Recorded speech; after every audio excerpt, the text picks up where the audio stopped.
আদা, কই মাছ দিয়ে শালগম দিয়ে রান্না করব। এর জন্য পেঁয়াজটা ভেজে নিলাম, এরপর আদা দিলাম,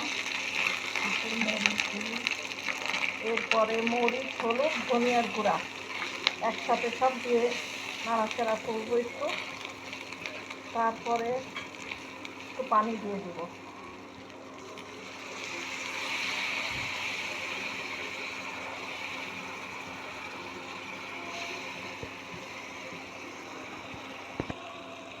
এবার কই মাছগুলো দিয়ে কষিয়ে নিতে হবে।